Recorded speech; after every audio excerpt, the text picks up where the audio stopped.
They call it the coldest case in America, not because of the weather, but because of what it did to everyone who touched it. Every detective who worked it quit within 5 years. Every witness changed their story, and every piece of evidence somehow disappeared. The file sits alone in a locked cabinet, marked only with 3 words: the Hollow Creek case. And 32 years later, it still doesn't make sense. October 12, 1993. The dispatcher at the Hollow Creek Sheriff's Office received a call just after 11:40 p.m.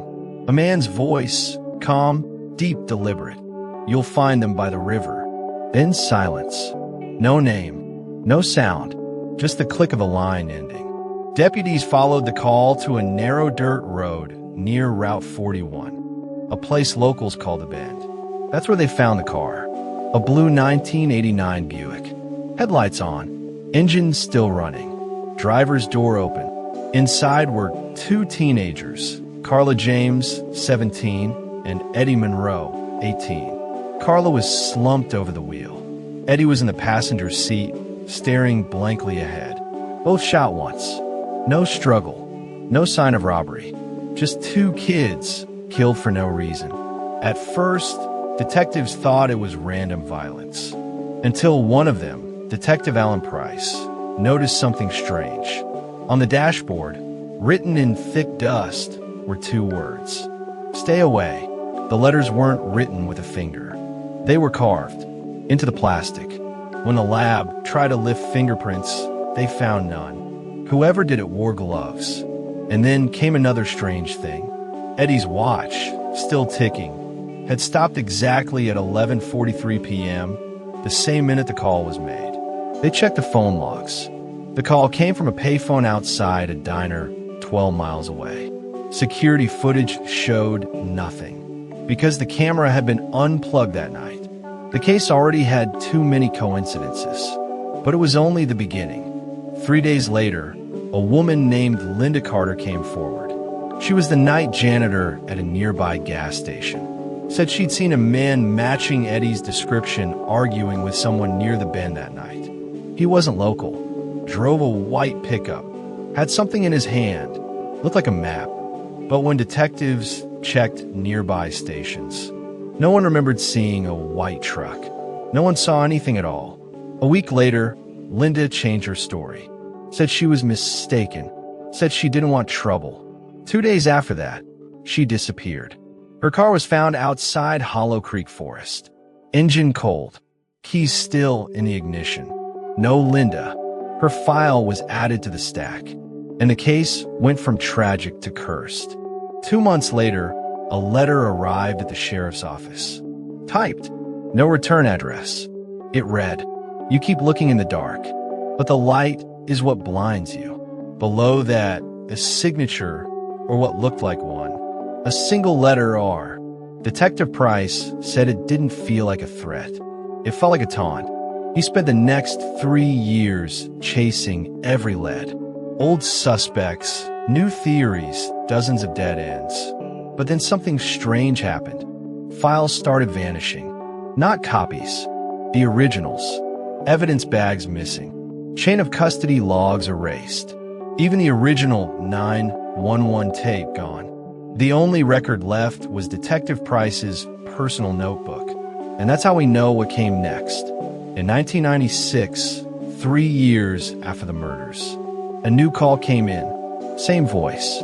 Same calm tone. You didn't listen. This time, the call was traced to a payphone outside a closed movie theater. Officers arrived in minutes.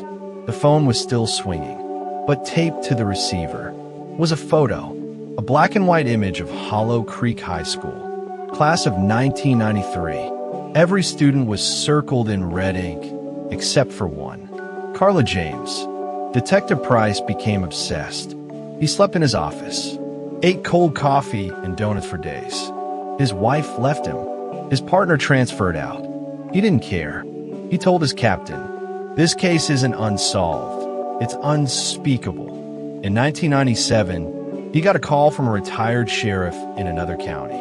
said a man named Reed Douglas had confessed to something strange while dying of cancer. Reed had been a janitor at Hollow Creek High back in the 90s. He claimed a group of local men, pillars of the community, he said, were involved in what he called the night game. No one knew what that meant. Reed died before he could explain. But 2 days later, his house burned down. The cause? Electrical fault. At least, that's what the report said. In 1999, the case took another turn. A hunter found an old camera buried in mud near Hollow Creek River. Film still inside. When developed, it showed 6 photos: trees, water, sky, and the last one, a person standing on the bridge, wearing a hood, looking straight at the camera. Behind them, in the shadows, you could barely make out 2 more figures. Experts enhanced the image. One of them was Detective Alan Price. But the photo was taken in 1998, a year after he disappeared. In the next decade, for more people connected to the case vanished. A coroner, a radio dispatcher, a local reporter, and a state investigator sent to review the files. Each gone, each with no trace. Locals started calling it the Hollow Creek Curse.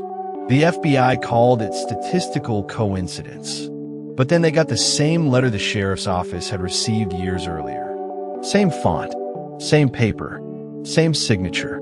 The light is what blinds you. 20 years passed. The case faded into ghost stories. Then, in 2013, a young detective named Leah Forrester was transferred to cold cases. She'd grown up near Hollow Creek, and she remembered the headlines. She requested the file. They told her, "It's better left closed." But Leah didn't listen. She reopened the case quietly, using her own resources, interviewed old residents, tracked down retired officers.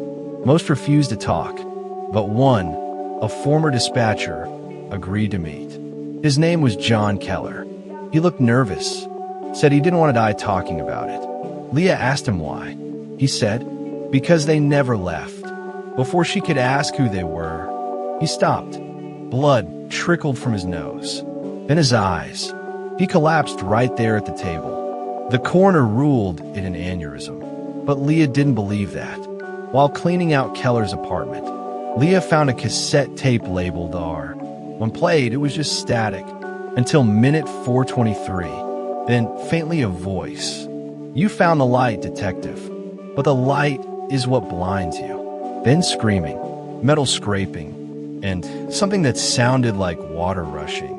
The tape ended with one last breath. Leah checked the timestamps. It was recorded just hours before Keller's death. In 2016, Leah received an anonymous envelope. Inside, a single photograph. It was of the original crime scene, Carla and Eddie's car by the river. Except this one had something extra. In the background, reflected in the car window, was a face. Older, male, grinning. Leah ran it through aging software. It matched one man exactly. Sheriff Harold Benton, the same sheriff who'd ruled the case unsolvable 30 years earlier. He died in 2008, buried with full honors. But his fingerprints, found on the letter that started it all. Determined to finish what Detective Price started, Leah requested access to the old sheriff's office archives. While searching the basement, she found a wall that sounded hollow. Behind it, a hidden door.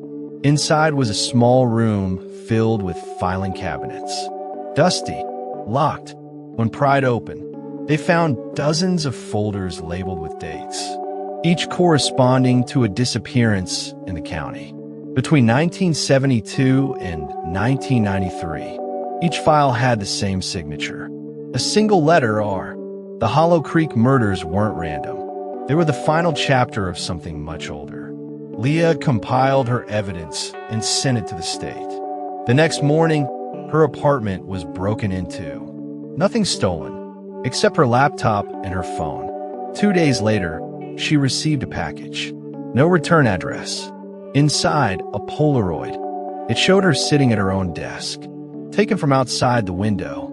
On the back were 3 words: "Stay in light." She transferred departments the next month, never spoke publicly again, but she did leave one note in the case file before she left. If you're reading this, don't look for me. Don't look for them. Look for the light. Hollow Creek still exists, barely. Population, 612. Half the houses abandoned. The river fenced off. People don't talk about the murders anymore, but they don't go near the bend either. Because sometimes, if you stop your car at night and turn off the engine, you can still hear the phone ringing from nowhere. And if you listen too long, you might hear a voice say, "It's not over." Today, the Hollow Creek file remains one of the most reviewed and most unsolved cases in the country. Every new investigator who reads it adds one more note to the logbook, and almost all of them in the same way. Unable to proceed. Case exhibits irregular interference. In 2022, a forensic archivist reopened the old evidence box. Everything inside was blank. The papers were real, but every word had faded to white. Lab tests couldn't explain it. No chemical residue, no light exposure, just emptiness, as if the case had erased itself. They say some crimes get solved, others get forgotten, but this one waits. Every detective who's touched it dreams of the same thing: a ringing phone, a blue car by a river, and 2 figures in the dark whispering, "You found the light." And when they wake, they all say the same thing, that for a moment, they can smell gasoline. This is Hidden Case Files, True Crime, where cases don't close. They just learn to hide. Subscribe, because some stories don't want to be solved.